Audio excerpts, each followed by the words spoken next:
Vous est-il déjà arrivé de dire « oui » alors que tout en vous criez « non » ou de modifier vos plans, vos opinions, voire même vos rêves, juste pour faire plaisir à quelqu'un? Si cela vous parle, alors cette vidéo est faite pour vous. Aujourd'hui, nous allons aborder 15 signes inquiétants que vous êtes en train de vous perdre au profit des autres. Et le plus intéressant, c'est que nous allons examiner ce problème à travers le prisme du stoïcisme. Oui, oui, cette philosophie antique qui est plus pertinente que jamais. Restez jusqu'à la fin, car les derniers signes sont les plus subtils, mais aussi les plus destructeurs. Et la connaissance est le premier pas pour reprendre le contrôle de votre vie. Mais attendez, quel est le rapport avec ces Grecs et Romains de l'Antiquité, si austères et drapés de toges? C'est simple. Le stoïcisme, ce n'est pas avoir un visage de marbre et réprimer ses émotions. C'est une philosophie pratique qui enseigne comment mener une vie heureuse et pleine de sens, malgré le chaos environnant. L'idée principale des stoïciens est de distinguer ce que nous pouvons contrôler de ce que nous ne pouvons pas. Nous ne pouvons pas contrôler la météo, l'opinion des autres ou les embouteillages, mais nous contrôlons à 100% nos propres pensées, réactions et décisions. Et savez-vous ce qui arrive quand nous nous perdons? Nous abandonnons ce contrôle à d'autres personnes, volontairement. Voyons ensemble comment cela se manifeste concrètement. Alors, abordons tout d'abord le plus courant et, à première vue, le plus anodin. Nous l'appellerons le syndrome du oui constant. Ça vous parle, n'est-ce pas? C'est ce piège typique dans lequel tombent les personnes les plus gentilles et les plus serviables. Le premier et principal symptôme, vous êtes tout simplement incapable de dire non. Un collègue vous demande de rester après le travail pour l'aider avec son rapport. Vous acceptez même si vous aviez d'autres projets. Un ami vous invite à une rencontre où vous n'avez absolument pas envie d'aller. Vous soupirez profondément, mais vous y allez. Chaque « oui » ainsi prononcé à autrui, contre votre volonté, est en réalité un « non » retentissant que vous adressez à vous-même, à vos désirs et à votre temps. Et ça ne s'arrête pas là. Vous commencez à vous excuser pour tout et n'importe quoi, même pour des choses dont vous n'êtes absolument pas responsable. Vous vous excusez pour votre opinion, pour vos sentiments, pour le simple fait d'occuper une place dans ce monde. Derrière tout ça se cache une peur panique, la peur de décevoir, la peur de paraître égoïste, la peur du moindre conflit, même le plus insignifiant. Il vous est plus facile de vous taire et de supporter plutôt que de défendre calmement et simplement votre position. Imaginez une situation classique au bureau. Votre collègue quitte à nouveau plus tôt, vous laissant avec un sourire sa part du projet. Il vous dit quelque chose comme « Tu vas t'en sortir, tu es meilleur pour ça ». Et vous hochez la tête en silence. À l'intérieur, tout bouillonne d'injustice. Mais vous avez peur de gâcher les relations, de passer pour un mauvais esprit d'équipe. Et vous voilà de nouveau assis tard dans la nuit à faire le travail des autres, vous sentant utilisé et complètement vidé. Pourquoi est-ce si destructeur? Parce qu'en essayant de contrôler l'opinion des autres à votre égard, vous perdez totalement le contrôle sur la seule chose qui est en votre pouvoir, vos propres décisions. Vous confiez les clés de votre tranquillité d'esprit à autrui. Un stoïcien dirait que vous confondez gentillesse et manque de volonté. La véritable vertu n'est pas de plaire à tout le monde, mais de vivre en accord avec ses principes et sa raison. Doisis. Bien, cette histoire d'acceptation constante, on en a parlé, mais le problème est bien plus profond, il plonge au cœur de nos émotions. Passons à l'étape suivante de cette perte de soi qu'on peut sans hésiter appeler l'éponge émotionnelle. Vous ne faites pas que compatir avec les gens, vous absorbez littéralement leur état. Leur anxiété devient la vôtre. Leur mauvaise humeur gâche votre journée, qui semblait pourtant parfaite. Vous commencez à ressentir une responsabilité irrationnelle pour le bonheur de tout le monde autour de vous. Votre partenaire, vos amis, même vos collègues. Comme si votre mission était de vous promener et de rendre tout le monde heureux. Voici un exemple qui vous parlera à coup sûr.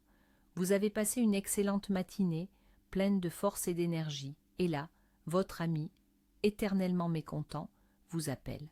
Pendant une bonne demi-heure, elle se plaint de son chef, des embouteillages ou du fait que son café a refroidi.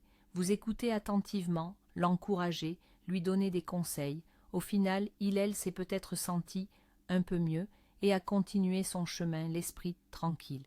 Et vous, dans tout ça, vous raccrochez et vous vous sentez comme vidé de toute votre énergie vitale. Votre bonne humeur s'est évaporée et la tristesse et l'irritation d'autrui se sont installées en vous. Ce n'est pas de l'empathie saine, c'est un effacement total des frontières émotionnelles. Vous transformez volontairement votre monde intérieur en réceptacle pour la négativité des autres. Du point de vue du stoïcisme, c'est l'une des erreurs fondamentales.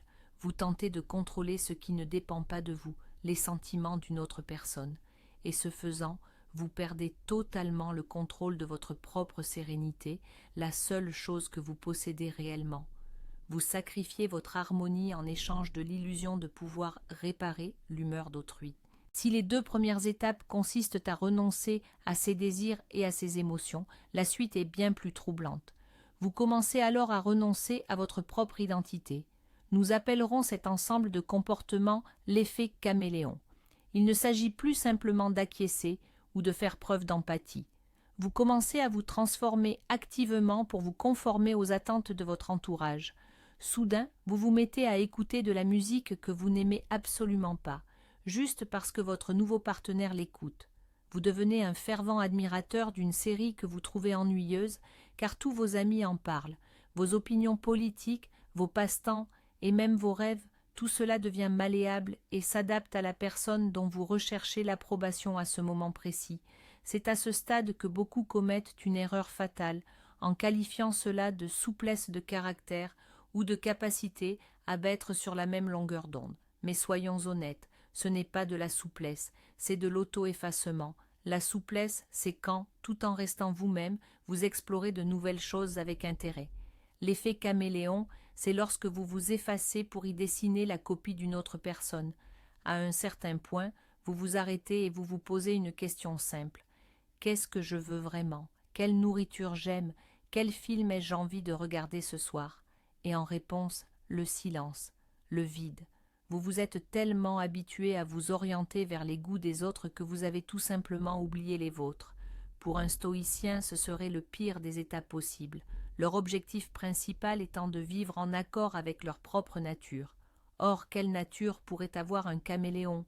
Sa seule nature est de refléter le fond, mais vous n'êtes pas le fond, vous êtes le tableau. Passons à la suite. Une fois que vous avez gommé vos goûts et vos opinions, vient l'étape suivante, logique. Vous mettez votre vie en pause. Ce syndrome, on peut l'appeler les rêves en suspens. Souvenez-vous de ce dont vous rêviez il y a 5-10 ans. Obtenir un nouveau diplôme, ouvrir un petit café, déménager au bord de la mer. Et maintenant, demandez-vous où sont tous ces projets aujourd'hui. Très souvent, ils se retrouvent sur une étagère lointaine, recouverts de la poussière des priorités d'autrui. Vous reportez votre entrée à l'université parce que votre partenaire a besoin de soutien en ce moment. Vous refusez une promotion qui impliquerait un déménagement parce que les enfants sont habitués à leur école. Vous ne suivez pas les cours dont vous rêvez depuis longtemps parce que ce n'est pas le moment. Il faut aider les parents avec les travaux. Chacun de ces choix, pris individuellement, peut sembler un acte noble et aimant. Mais quand cela devient un système, ce n'est plus un sacrifice. C'est un renoncement à votre propre destin. Vous vous convainquez que votre heure viendra. Quand les enfants seront grands, quand on aura acheté l'appartement, quand tout ira mieux pour tout le monde. Mais la vérité est que le moment idéal n'arrive jamais. Vous ne vivez pas votre propre vie. Vous vivez dans la salle d'attente de la vie des autres. Les stoïciens diraient que vous trahissez votre propre potentiel. Votre vie n'est pas un brouillon que l'on pourra réécrire au propre. En renonçant à vos objectifs pour le confort des autres, vous arrachez des pages de l'unique exemplaire du livre de votre vie.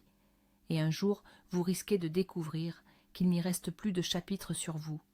Alors, vous avez mis vos rêves de côté, vous vous êtes plié au goût des autres. Mais quel est le carburant de tout ce mécanisme? Parlons de la dépendance la plus puissante du monde moderne. C'est la quête éternelle d'approbation. Votre estime de soi ressemble à des montagnes russes dont les commandes sont tenues par de parfaits étrangers. Un like sous une photo et vous êtes au sommet du monde. Pas de réaction, ou pire, un commentaire critique, et vous plongez dans l'abîme de l'autoflagellation.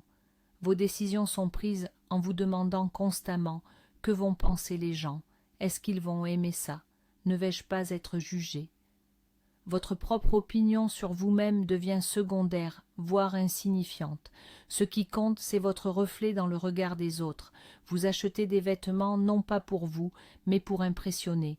Vous choisissez une voie professionnelle non pas celle qui vous intéresse, mais celle qui est considérée comme prestigieuse dans votre entourage. Vous cessez d'être votre propre juge principal, confiant ce rôle à une foule souvent anonyme et absolument indifférente. Pour un stoïcien, c'est la racine de tous les maux. Accrocher son équilibre mental aux likes et aux compliments, c'est comme bâtir une maison sur le sable en pleine tempête. Votre valeur ne se mesure pas au nombre de louanges que vous recevez. Elle est définie par vos actions, par votre honnêteté envers vous-même. La louange et la critique sont des éléments extérieurs qui vont et viennent. Votre force intérieure, votre pilier interne, voilà ce qui doit rester inébranlable, peu importe la météo à l'extérieur. Et nous voici au point culminant, au moment précis où tout ce système de sacrifice de soi s'effondre et révèle sa véritable nature, son visage laid. Nous avons déjà abordé le fait de toujours acquiescer, l'éponge émotionnelle, le renoncement à sa propre identité, les rêves mis de côté et la dépendance à l'approbation. On pourrait croire que la personne qui agit ainsi est un saint, un martyr qui se sacrifie sur l'autel des relations. Mais la vérité est tout autre. En réalité, il se passe quelque chose de complètement inverse. Vous ne devenez pas une bonne personne. Au contraire, sans même vous en rendre compte, vous commencez à accumuler du ressentiment et une agressivité passive. Ce ressentiment sourd et silencieux envers ceux pour qui vous aviez l'impression de tout faire. Vous commencez à vous irriter contre les collègues que vous avez aidés en silence, à en vouloir à votre partenaire dont vous épousiez les goûts, et à ressentir de l'amertume envers les amis pour qui vous annuliez vos propres projets. Vos relations, que vous avez tant cherché à préserver au détriment de votre propre bien-être, commencent à se fissurer, mais pas à cause des conflits ouverts que vous craigniez tant, plutôt à cause de cette tension inexprimée que vous avez vous-même créée par votre silence et votre éternel oui. Vous ne devenez pas meilleur, mais plus cynique et plus malheureux. Et le plus effrayant, un jour, vous vous regarderez dans le miroir et ne reconnaîtrez plus la personne que vous y voyez. Vous vous demanderez « Que veux-je réellement ? Qu'est-ce que j'aime ? Qui suis-je vraiment sans l'approbation des autres ?» Et il se pourrait bien qu'il n'y ait pas de réponse, parce que le véritable vous a été enterré sous une montagne de désirs, d'attentes et d'opinions des autres. Et c'est sans doute le plus destructeur de tous ces 15 signes. Et nous arrivons maintenant au cœur du sujet, à ce qui se passe quand la coupe est pleine. Vous pourriez penser qu'en vous sacrifiant, vous devenez la bonne personne, le meilleur ami, le partenaire idéal, l'employé indispensable. Mais voici le coup de théâtre. En réalité, sans même vous en rendre compte, vous commencez à accumuler du ressentiment et de l'agressivité passive, cette rancœur sourde et silencieuse envers ceux pour qui vous avez fait tant d'efforts. Vous ne devenez pas meilleur, mais plus irritable, plus cynique et plus malheureux. Vos relations, celles que vous avez tant cherché à préserver, commencent à craquer de toutes parts à cause de la tension que vous avez vous-même créée par votre silence. Et le plus effrayant, c'est qu'un jour, vous vous regarderez dans le miroir et ne reconnaîtrez plus la personne que vous voyez. Vous vous poserez ces questions. Qu'est-ce que je veux vraiment ? Qu'est-ce que j'aime ? Qui suis-je finalement sans l'approbation des autres ? Et la réponse pourrait bien ne pas venir, parce que le véritable « vous » a été enterré sous une montagne de désirs, d'attentes et d'opinions d'autrui. Se perdre, ce n'est pas un sacrifice noble, c'est une lente trahison de la personne la plus importante de votre vie, vous-même. Les stoïciens, tels que Marc Aurèle ou Sénèque, l'enseignaient. Votre devoir principal est de prendre soin de votre âme, de votre fort intérieur. Car seule une personnalité intègre et fidèle à elle-même peut véritablement apporter du bien et de la joie aux autres sans se détruire ce faisant. Merci d'avoir regardé cette vidéo jusqu'au bout. Si vous vous êtes reconnu ne serait-ce que dans quelques-uns de ces points, ne l'ignorez pas. Mettez un pouce bleu si c'était utile et abonnez-vous absolument à la chaîne pour ne pas manquer nos prochaines vidéos sur la manière de vivre consciemment et en accord avec soi-même. Et maintenant, une question pour vous. Lequel de ces signes vous parle le plus ? Avez-vous remarqué comment cela influence votre vie ? Partagez votre histoire en commentaire et soutenons-nous mutuellement sur ce chemin